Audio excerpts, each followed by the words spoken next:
Hello everyone and welcome to the third portion of our presentation. In this video, I will be discussing the effects of the Syrian civil war on the communities. I will focus on the atrocities that have been committed in the country and how the Syrian people have had to adapt to the destruction of their communities. The Syrian civil war has had horrific ramifications on not only its country and infrastructure, but also its people. As Syria entered into its fifth year of the civil war in March of 2015, more than 220,000 people had been killed, hundreds of thousands had been injured, almost half of the population had to migrate from their homes, and more than 4 million Syrians fled to neighboring countries. Such countries include Egypt, Iraq, Jordan, Lebanon, and Turkey. Not only have the people suffered, but so has the infrastructure. Cities have been reduced to ash, many buildings destroyed, leaving only brick and debris. Massive human rights violations, crimes against humanity, and war crimes have been committed during the Civil War. Depicted on this page are actually two images of the Civil War. The one on the left was taken in Aleppo, a city in Syria, after a gasoline and an oil shop was targeted. The witnesses that were around the area stated that the fire was caused by a bullet from a pro-government sniper.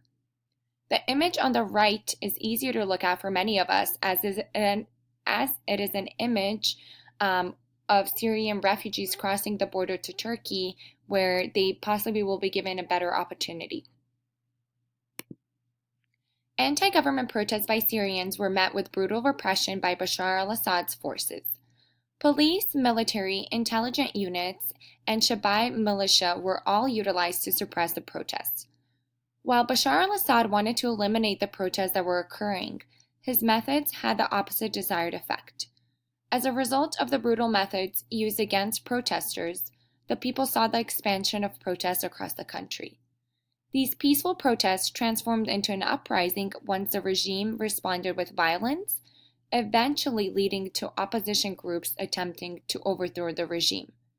The image that we see on this slide is the beginning of the anti-government protests in 2011.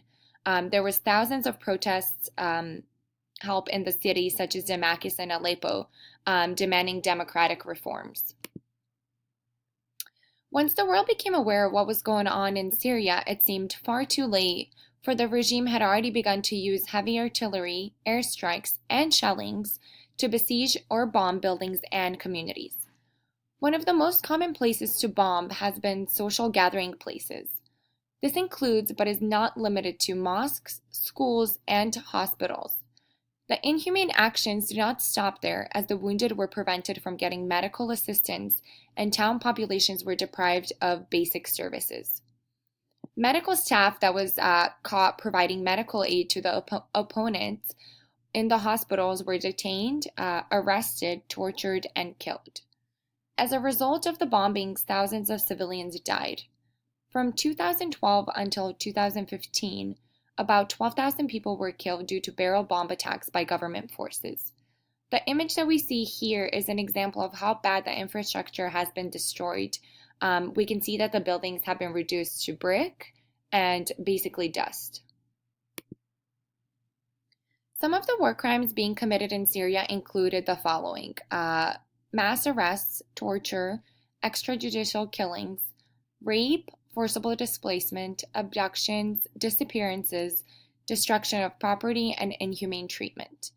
Because of increased number of arrests, the conditions in which these prisoners reside in are rather harsh.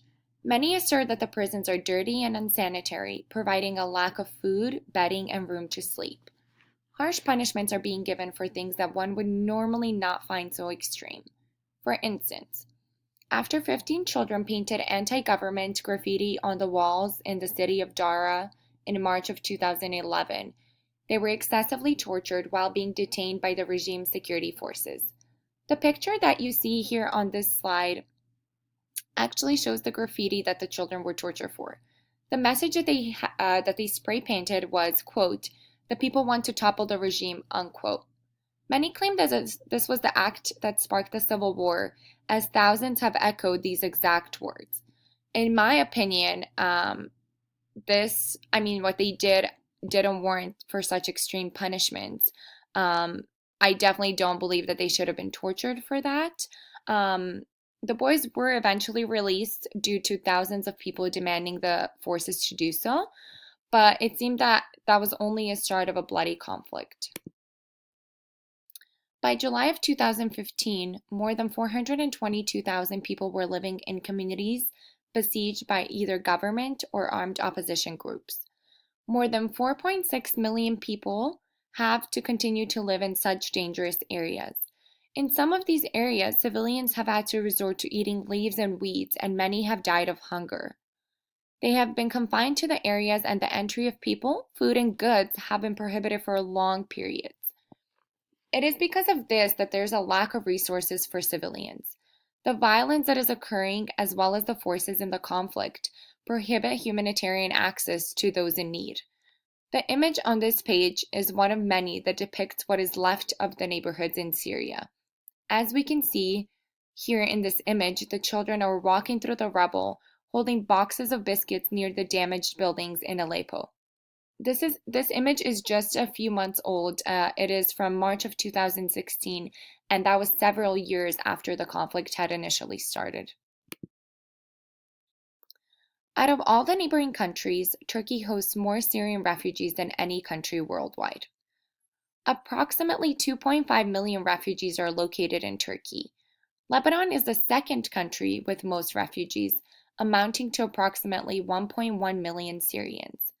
Funding by the United Nations 2015 humanitarian appeal for Syrian refugees only amounted to 61% of that actually needed by the end of the year.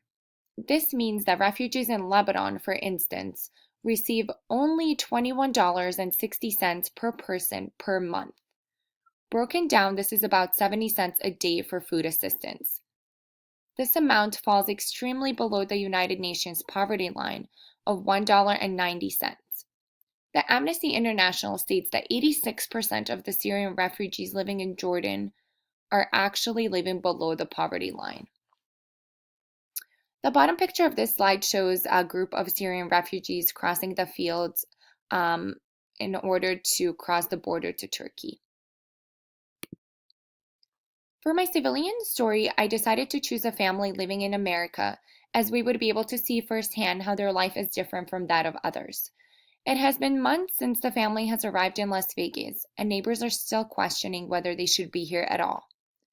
The family's residency is further questioned in the wake of terrorist attacks such as that in Paris.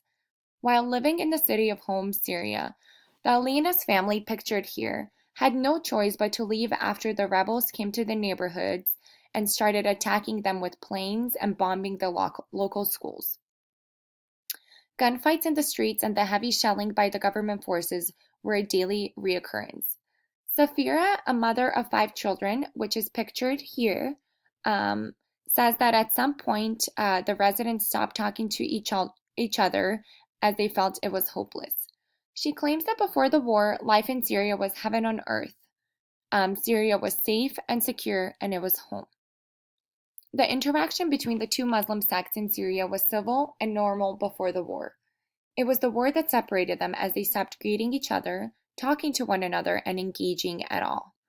After being targeted, the family drove to Jordan and applied for refugee status with the United Nations in 2013. As they discovered they would be sent to America, they began studying our culture, which was vastly different than that of Syria. The family mentions how they received support from neighbors and how much it means to them.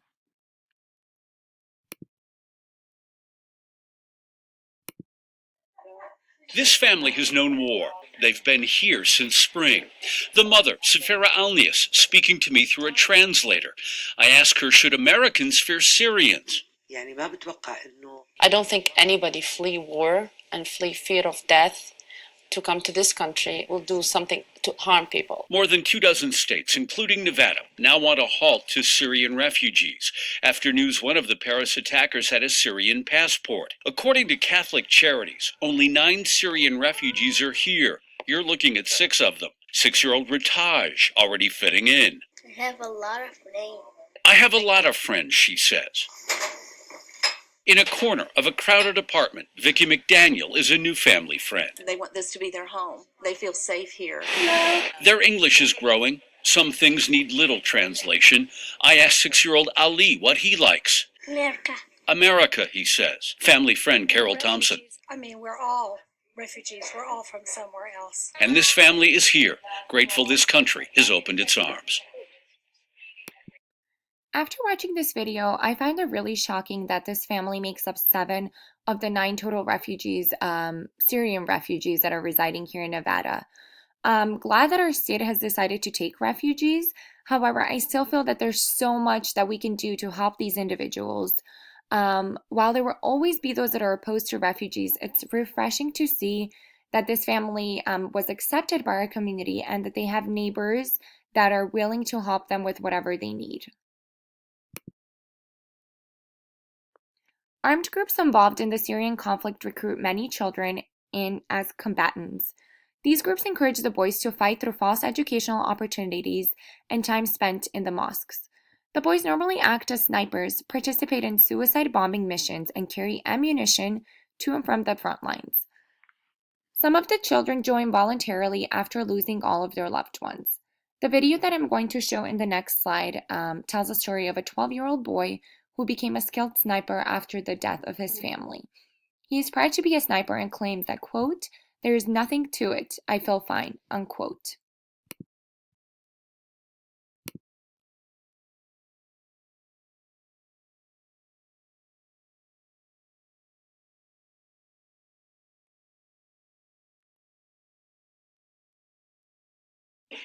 يصلون أطفالا وسرعان ما يتحولون آلات للقتل. قد يدفعهم من هم أكبر سنا، لكن في غالبية الأوقات يأتون من تلقاء أنفسهم، يأتون للقتال من أجل عائلتهم وبلادهم سوريا، هكذا يقولون أو يعلمون أن يقولوا. مديان أبو القعقاع ابن 12 عاما واحد من هؤلاء الأطفال السوريين، انضم من تلقاء نفسه إلى صفوف المقاتلين بعد مقتل والده في إحدى معارك الضواحي الجنوبية من إدلب. مديان الذي يتقن القنص وإطلاق قذائف الهون يفضل أن يكون قناصا، وهو ما يقوم به في معسكر وادي الضيف في المنطقة الشرقية من معرة النعمان. بالنهار بطلع بقنص هون عساكر، أوقات بقنص واحد واثنين وأوقات ما بقنص. ما شعوري ما في شي، عادي. قتلت أول عسكري على هاي الجبهة، وقت اللي قتلته عادي، حسيت عادي، صرت قنص أول واحد بعدين صرت أقنص 2 و3 وتعودت على هالشغلة إنه القناص. كيف لا والأطفال هم أفضل جنود على حد تعبير أحد العسكريين الراشدين، تأمر فيطيعون. الأطفال لا يشككون بشيء. بالنسبة إلى مدين، الثورة التي افتدى والده نفسه في سبيلها ستنتصر. الثورة بإذن الله بدنا نتمم كاملين لحتى ننتصر أو نستشهد. When I saw this video, I was really shocked to see how the children start fighting at such a young age. I felt complete sadness when I heard that a lot of them are used as suicide bombers. Most of all, it was really distraught to hear that the soldier felt nothing after killing, and that it has gotten even easier over the course of his involvement in the war. Not only has this country faced devastation, but so have its people, especially the children who are recruited to do something that they might not have chosen to do for themselves before the war started. Something needs to be done to assist these civilians and the country all together. Thank you so much for watching, everyone, and here are my references.